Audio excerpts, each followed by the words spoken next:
His response to Mr. Woolley.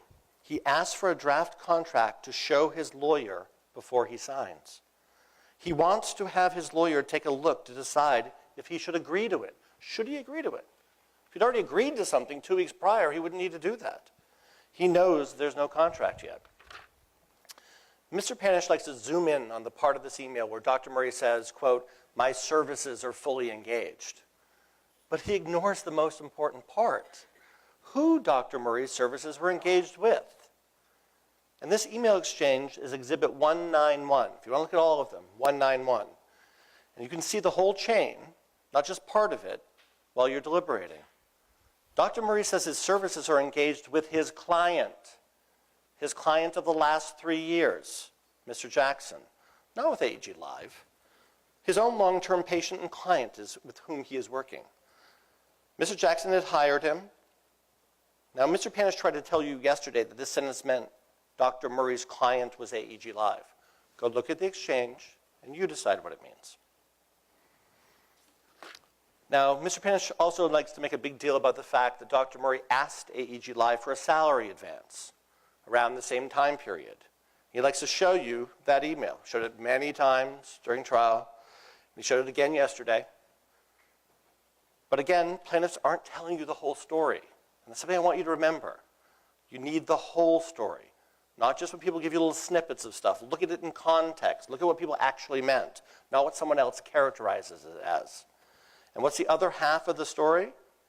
How AEG Live responded to Dr. Murray's request for a salary advance.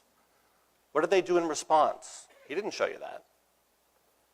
AEG Live said, no, you're not getting paid unless there's a written contract and everybody has signed it. But plaintiffs didn't show you that. You remember at trial we had to do it on cross. So what was the response? Let's look at exactly what Mr. Woolley says in response to Dr. Murray's request for money. This is Exhibit 232 at page 1. It says, quote, AEG policies dictate that payments may only be made under a fully executed agreement, end quote. This is May 28th. Executed means signed. Fully executed, just another way of saying signed by everybody. If there's no signed contract by everybody, then there's no agreement and no payment. That's May 28th. They say there's a contract on May 6th. It's simple. Michael Jackson had to sign, or there was no contract, bless you. Dr. Murray understood this. He didn't argue with Mr. Woolley. There's no response where he says, no, no, no, no. I've been working for y'all for a month. You got to pay me. I can't wait till you get a contract ready. You don't see that, because that wasn't the case. He wasn't working for them. They were negotiating to see if he ever would be being paid by them, and that hadn't happened. And he didn't ask anyone from AEG Live for money ever again. Okay, what about Kathy Jury? Did she tell Dr. Murray there'd be a contract without Mr. Jackson's signature? Again, the answer is no. Remember, Dr. Murray wanted to see a draft contract before he signed anything that would bind him. And Ms. Jury sent him the first draft on June 16th, 2009. Now, they say there was a contract, what, 6, 7 weeks prior? June 16th, 2009. And they went back and forth through 3 drafts, each containing paragraph 9. And he made many comments and changes, but not to paragraph 9. And as Ms. Jury testified, she told Dr. Murray the same thing when she talked to him on the phone, that there'd be no oral agreement. The only agreement is if it was signed by Mr. Jackson. Let's look at the third different theory plaintiffs come up with, a contract based on the conduct of the parties. There's no written, there's no oral. So they're saying maybe conduct, the way they acted. And let's look at your jury instruction on that. It's pretty basic. You look at whether the conduct of the parties show they had a clear and intentional agreement. You can't have an agreement with somebody by chance. Okay? You have to have an agreement because that's what the parties intended. It has to be clear and intentional. And again, paragraph 9 is a roadblock to that because of Dr. Murray's conduct, his conduct. Remember, so you look at their conduct. 12 hours before Mr. Jackson died. And what was his conduct? He signed saying there's no contract without Mr. Jackson's signature, and then he faxed it to AEG Live. There's no way to interpret that conduct as anything other than Dr. Murray knowing he needed a written agreement, and it had to be signed by Mr. Jackson. Now, what about the fact that Dr. Murray was treating Mr. Jackson? Is that the conduct that means there was an agreement? Does that mean there was some conduct that you can interpret somehow as an agreement between the parties? No. The conduct has to be something that each side knows the other would interpret as a contract. That's what the instruction says. Mr. Jackson told Paul Gongaware, Randy Phillips, Travis Payne, Kenny Ortega, that Dr. Murray was his doctor. That's what Michael Jackson said. He had treated the Jackson family for years. Dr. Murray told Paul Gongaware, Tim Woolley, and Kathy Jory the same thing. Nothing about Dr. Murray continuing to treat. He had been treating for years. He was still treating. There's nothing about this that would signal to AEG Live, oh, wait, he thinks he's working for us now. Especially when AEG Live told Dr. Murray over and over again that no contract would exist, no agreement, unless everyone signed off on the agreement, unless Mr. Jackson said yes. He had to sign it. And by the way, Mr. Panish said over and over again yesterday that Dr. Murray started his services on May 6th. That's just not true. Remember what Ms. Chase said? Dr. Murray was already working at Mr. Jackson's house at least 2 or 3 times a week in May.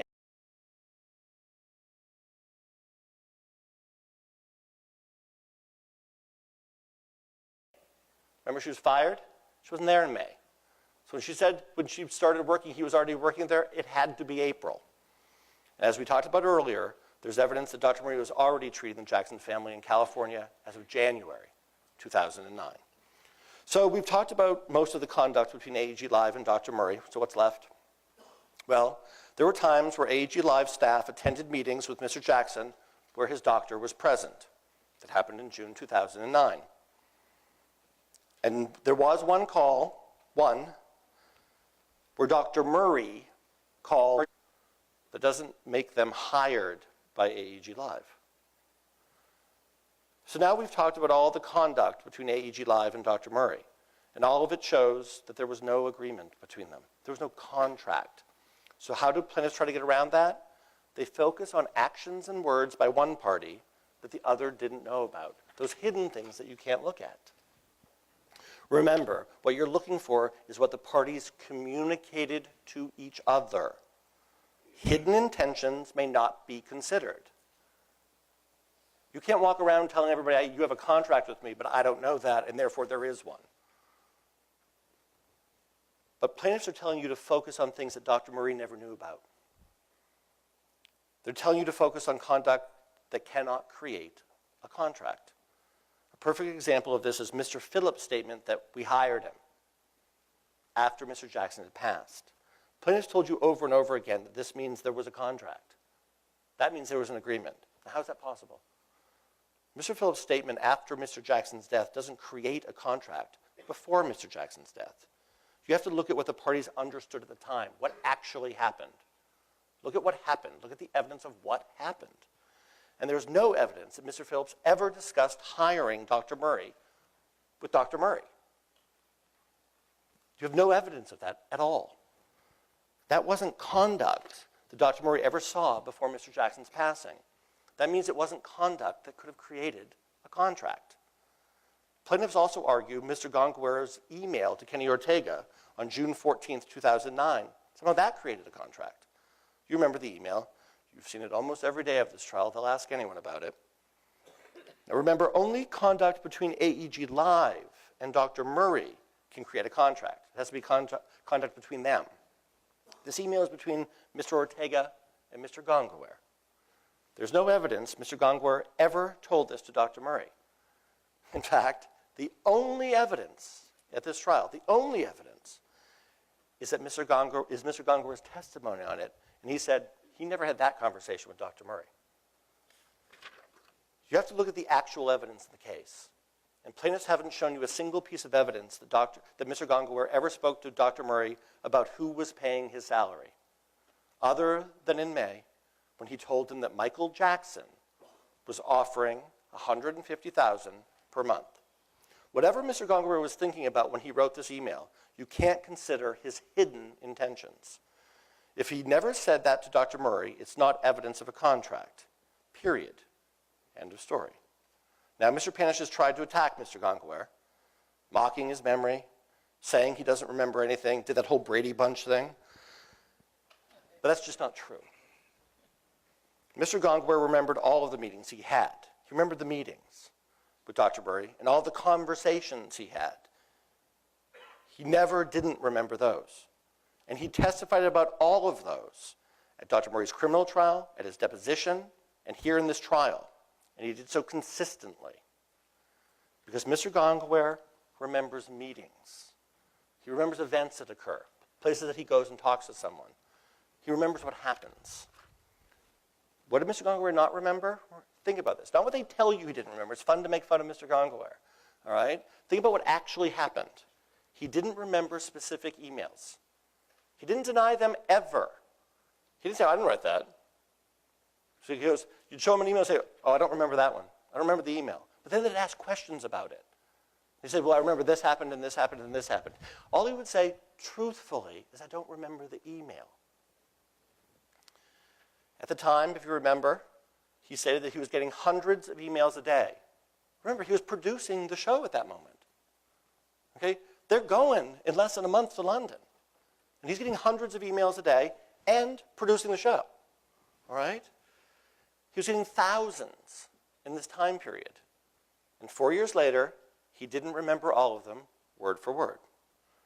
At the time he wrote these emails, he had no idea that these thousands of emails would be picked over by Mr. Panish and his army of lawyers so they could tease out one to say that it says something it doesn't. So it's no surprise that he can't remember each one. And when he didn't remember something, you know what he did? He told the truth. He said, I don't remember that. And then went and explained if they asked him things in it. Well, what was going on with this, that, or the other at the time? He wasn't one of those witnesses who got up here and said, you know what I must have been saying? I'll tell you what it was. He didn't pretend he knew something he didn't. He would say, I don't remember that. But then you ask him questions and he would explain what he remembered. That's what telling the truth is. Not what you think occurred, what do you remember occurred? And when he didn't remember something, that's what he would say, I don't remember. He didn't make up an answer, even when it would have been much better for him to do so. Mr. Panish has done everything he can to make you doubt Mr. Gongaware's consistent testimony about his interactions with Dr. Murray. Because that's the focus here. It's your job, not Mr. Panish's, to assess Mr. Gongaware's credibility. And I ask you to remember what actually happened, not how he has persistently characterized it for 5 months. Remember, AEG Live doesn't have to prove there wasn't a contract here. That's not our burden. They are suing us. They have to prove there was a contract. They have to prove that Dr. Murray and AEG Live agreed to be bound without a written agreement. And they haven't done that. And remember, even if this agreement had been completed, even if it had been completed, it had been signed by Mr. Jackson, it was still Mr. Jackson hiring here, not AEG Live. So when you go look at verdict form 1, did AEG Live hire Dr. Conrad Murray? I think you have a multitude of reasons why the answer is no. And I think the biggest part of that is the actual evidence. Did they meet their burden of proof that it was AEG Live that hired Dr. Conrad Murray? I think that answer is no. And if you write no, you turn in your form, and your job's done. Now, as I told you, that's only the first element they have to prove. And so if you said yes, then we have to go on to the next one. And the next one is about competence and fitness. If you get to the next question, and I really hope you don't, the next thing plaintiffs have to prove is that Dr. Murray was not competent and fit for the job for which he was hired. Remember that part. Was he competent and fit for the job for which he was hired?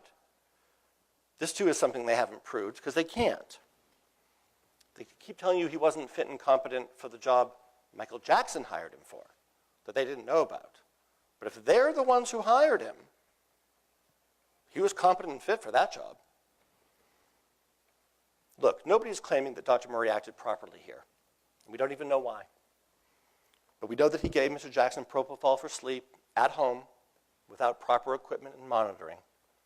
He wasn't an anesthesiologist. But what he did was far, far outside the planned job description and something no one would ever expect any doctor to do. You heard doctor after doctor repeat that.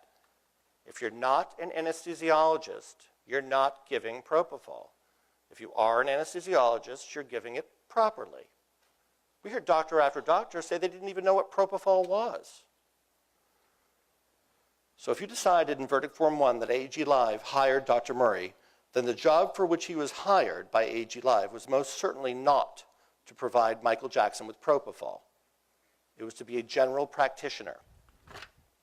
Let's look again at the draft contract. Let's see what Dr. Murray's job description actually says. As far as AEG Live knew, Dr. Murray was Michael Jackson's general practitioner, his family doctor, who treats you for colds and the flu and dehydration, aches, pains. He wasn't an anesthesiologist. If Mr. Jackson had asked for an anesthesiologist to administer anesthesia on tour, that would be a red flag. He didn't ask for that. He asked for his general doctor to treat his general medical needs. Dr. Murray's planned job description was to continue as Michael Jackson's general doctor. That's what he was trained for as an internist. That's what he applied for and obtained board certification in. That's what even plaintiff's expert, Dr. Wohlgelenter, admitted Dr. Murray's training made him fit and competent to do. Their expert admitted that. That's what he did in 4 states with no history of discipline and no malpractice. There was no malpractice complaints. And that's what he seems to have done competently for Mr. Jackson and for his 3 children from 2006 to 2009. Now, let's not lose sight of that fact. Everyone talks about what an amazing dad Mr. Jackson was, and we're not saying he wasn't. But Mr. Jackson thought enough of Dr. Murray to let him provide medical treatment to his own children. It's one of the reasons he was bringing them to London, we believed. And AEG believed that this doctor that Michael Jackson selected was competent and ethical. Nothing in Dr. Murray's job description, treating general medical needs, remotely suggests that Dr. Murray, who wasn't a trained anesthesiologist, would be administering a hospital-grade anesthetic in Mr. Jackson's bedroom behind locked doors at night to help him sleep. Nothing. Dr. Murray went way outside the scope of this job description and what he and Mr. Jackson decided to do with propofol. His conduct was so far beyond the pale that he was convicted of the crime of manslaughter. And if you believe Dr. Murray's job was to administer propofol, that just shows you even more that AEG Live wasn't the one who hired him. Because AEG Live had no idea, and the evidence proves AEG Live had absolutely no idea that Dr. Murray was administering propofol to Michael Jackson behind his locked bedroom doors. So if you think administering propofol was Dr. Murray's job, then you know that was a job that only Mr. Jackson could have hired him to do, not AEG Live. Everybody agrees Dr. Murray did not treat Mr. Jackson properly on June 25th, 2009. That's not the issue. The question you have to decide is whether he was fit and competent for the job for which he was going to be hired. Not the secret job he was doing privately for Mr. Jackson behind locked doors at night, without AEG's knowledge and certainly without their input. So the answer to the second question, if you get there, is clearly no. He was not unfit or incompetent to perform the work for which he was hired. Because if he was hired by AEG, it wasn't for propofol. And if you answer no here, then again you enter a verdict in favor of AEG, and your job's done. Someone's waving at me. Are we approaching 12, Your Honor?